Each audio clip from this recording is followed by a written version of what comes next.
Bonjour à tous, c'est Michael Dopia pour votre émission Vers l'essentiel. On débute une nouvelle semaine avec une thématique extrêmement importante. Pour toutes les personnes qui se dévalorisent, qui pensent que leur vie n'a pas de but, n'a pas d'objectif, qui pensent que si elles sont présentes aujourd'hui sur la terre, c'est que Dieu s'est trompé. Cette thématique, c'est ton existence compte. Je redis encore, ton existence compte. Tu n'es pas venu par hasard, tu n'es pas né pour rien. Dieu a un but, Dieu a un objectif pour ta vie. Et c'est ce qu'on va aborder durant 5 jours. Alors vraiment, connecte-toi chaque matin à partir de 9 h sur la chaîne Adore Dieu parce que nous allons partager ensemble des clés essentielles qui vont casser les mauvaises pensées, les mauvais préceptes qui se sont insérés en toi et qui t'empêchent d'avancer. J'aimerais déjà vous donner un premier exemple aujourd'hui avec ce sous-thème qui est « Tu existes pour une raison ». Il y a une raison à ton existence, il y a un but à ton existence. Et vous savez, moi qui habite en Guadeloupe, il y a souvent beaucoup de moustiques. Et tout le temps, je dis, mais Seigneur, pourquoi tu as inventé ce moustique? Il ne sert à rien. Je me dis à chaque fois, il me pique. Le but de son existence, c'est de me piquer, de prendre un peu de mon sang. Mais je ne vois rien d'autre au niveau de son utilité. Pourtant, s'il est là, c'est qu'il y avait un but dans le cœur de Dieu. C'est pourquoi chaque être qui respire sur la terre, chaque animal même que tu peux regarder a un but, il existe pour quelque chose. À plus forte raison, toi qui es en fin de compte la créature la plus proche de Dieu, car nous avons été créés à sa ressemblance. Il est dit dans Job au chapitre 10, les versets 18 à 22, un texte très important où Job, justement, qui est dans l'épreuve, dans des circonstances, qui vit des circonstances très difficiles, va dire à Dieu, « Pourquoi m'as-tu fait sortir du sein de ma mère? Je serais mort et aucun œil ne m'aurait vu. » J'aimerais te dire d'abord que la première chose qu'il faut se dire, c'est que tu n'es pas sorti en fin de compte du sein de ta mère pour rien.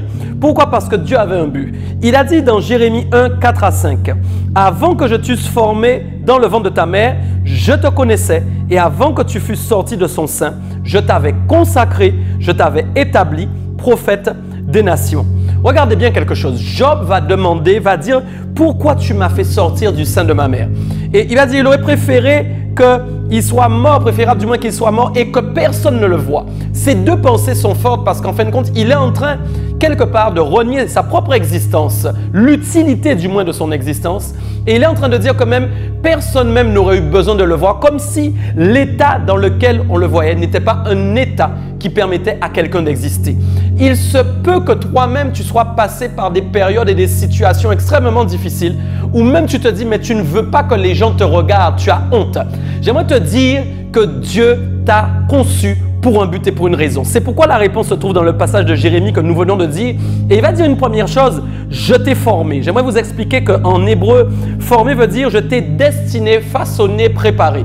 Ça veut dire que quand Dieu t'a formé avant que tu naisses, il t'avait destiné, il t'avait préparé. La préparation de Dieu pour nous faire venir sur la terre a une consistance. Et cette consistance, mes amis, elle est activée à travers le système de la prédestination. C'est pourquoi nous sommes tous destinés pour quelque chose et chaque enfant qui naît au moment où nous parlons a un but qui a été proclamé sur sa vie par Dieu. La chose, c'est que tant que nous n'avons pas rencontré Christ, beaucoup d'entre nous, nous passons à côté. Mais quand Christ vient dans notre vie, il vient réactiver notre identité, celle qui a été prévue par Dieu au départ et nous ramène dans le chemin sur lequel nous devions nous trouver par le passé. C'est pourquoi je peux te dire qu'il a dit qu'il l'a formé et il a dit que donc il l'a préparé pour une destination, pour un chemin. J'aimerais t'encourager, te dire aujourd'hui que si tu es né, c'est parce que tu as été préparé pour une destinée. Peut-être que tu ne la vois pas encore, mais si tu te fixe sur Dieu, si tu lui fais confiance et si tu crois toi-même que tu existes pour quelque chose, tu vas commencer à entendre sa voix. Il a dit ensuite, je te connaissais. Et connaître veut dire choisir aussi en hébreu. Ça veut dire qu'il t'a choisi. Tu n'es pas arrivé par hasard. Peut-être des gens t'ont dit tu es né par hasard. C'est le hasard de la naissance. Je brise cette parole ce matin. Tu n'es pas né au hasard. Tu n'es pas le résultat du hasard de la naissance. Mais tu es le résultat de la destinée de la naissance. Ça veut dire qu'à travers son projet de préparation, Dieu a décidé, il t'a choisi pour que tu sois celui qui porte sa pensée, celui qui porte bien évidemment tout ce qu'il a décidé de mettre en toi. Ce n'est pas terminé. Il va dire encore, je t'avais consacré. Ce qui veut dire aussi en hébreu, purifié, préparé, sanctifié. On voit là déjà le but commun que nous avons tous à travers la prédestination, c'est-à-dire que nous sommes tous destinés à être sanctifiés, à être purs aux yeux de Dieu.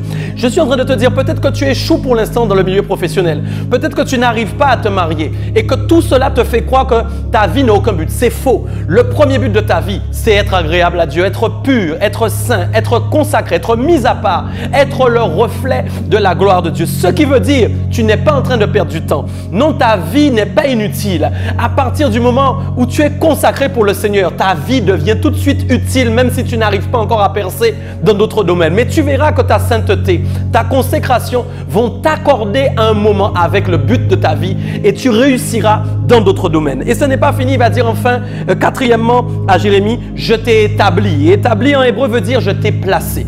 J'aimerais te dire qu'il y a un placement que tu n'as pas encore découvert dans ta vie, c'est-à-dire un siège où tu dois t'asseoir, mais tu n'as pas encore découvert ce siège parce que pour l'instant, il est encore loin. Mais Dieu est en train de t'accompagner vers ce siège où tu dois t'asseoir et sur cette chaise, il y a le titre de ta place. Bien souvent, nous marchons sans trouver notre place, mais j'aimerais te dire, tu dois croire que tu as une place dans ce monde.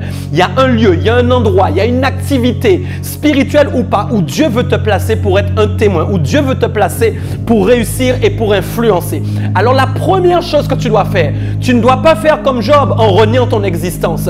Tu ne dois pas dire que non, tu regrettes que l'on puisse te voir. Au contraire, tu dois accepter que tu existes pour un but. Tu dois accepter que quand les gens vont commencer à voir ton placement, ton emplacement, ta consécration, la connaissance que tu as de toi-même, le fait que tu persévère en croyant que tu n'as pas été formé au hasard, mais bien préparé pour un but, tu vas voir que la manifestation de la gloire de Dieu va commencer à agir à travers ta foi concernant ta propre identité. C'est pourquoi déclare aujourd'hui, si toi tu es dans cette situation de désespoir, commence à dire, il y a un but sur ma vie, je suis destiné à réussir.